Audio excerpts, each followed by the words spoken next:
kita.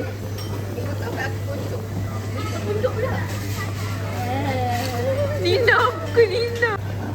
Yana tengok lagi Yana. Korang Adila dengan Bat tengok lagi. Okey. Kepala Nina besar kot. Nina.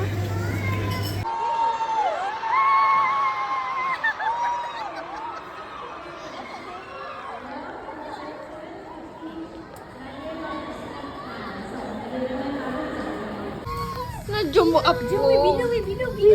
Weh, jom lah. Weh, sumpah. Weh, jom.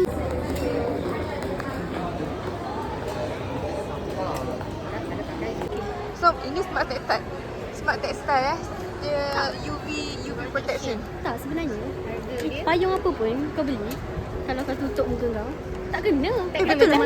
Betul juga Sustain lah, tak kena UV. So, kau beli kedai runcit RM5 pun, Eko pun ada.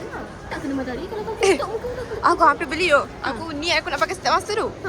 Kau kalau kau kata kau nak beli, kau nak pakai dalam rumah, nak mengelakkan matahari, baik kau pakai beli payung biasa. Faham tak? Apa Smart Textile ni kat sini? Blocking over 90% of UV rays. Kalau semua payung sama. Blocking sun juga. Aku hampir kena scam. Walaupun aku budak textile. Nampak? Sebab tu kena ada orang-orang yang berfikiran tinggi dulu. 129 ke? Aku boleh beli RM9. Okay, walaupun dia tinggi gini, dia berfikiran tinggi lagi daripada payung ni. Aku tinggi juga RM129 yang fikir tadi. Aku boleh beli dengan RM9. Walaupun aku tinggi, aku fikir pendek. Macam mana? Kaji balik. Tak kaji betul-betul letak harga macam tu. Beratur pula. Tiba-tiba beratur. Mana tahu dapat kan. Okay guys. Okay, rupanya kita last dapat yang baru ni ke? Ya kot. Weh, korang semua kat ada. Juga kat tengah-tengah jalan. Pergi mampus tu. Who cares? Oh my god. Ni cantik weh. Wow, Nadia Nasahu. Nadia Nasahu.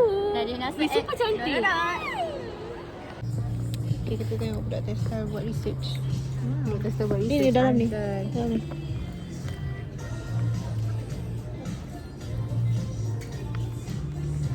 100%.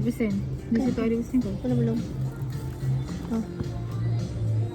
Belakang ni. Sun.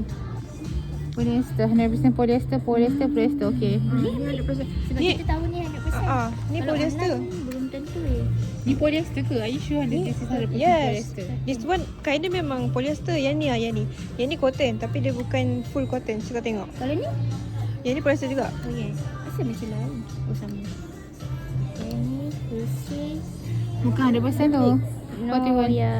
So macam tak boleh beli semua kat sini. Yes. Kau cakap? Tak, tadi kita orang nak beli gambar tapi mahal sangat. Ya. Lepas tu gambar aku dengan Nina sekali ni. Lepas tu dia nak bagi kan murah. Dia bagi 25. Dia cakap tapi gambar kita orang dua je. Dia tak nak bagi gambar babat sekali. Lepas tu aku pun okey je lah kan. Aku proceed lah nak beli sebab murah kan. Gambar aku seorang berapa? Lepas tu elok dah bayar. Dia bisik kat aku. I put her picture also. But don't tell her. Cakap macam tu. Baik dah nangis-nangis dah. Kita orang macam no sad, okay? We so sad. Sebab my picture alone berapa ringgit tadi dia kata. Kalau my picture alone 45. Okay, Aku ambil gambar seorang, diorang ambil gambar berdua. Rupanya I feel betrayed dengan abang tu. Lepas tu rupanya dia nak bagi Rupanya dia scam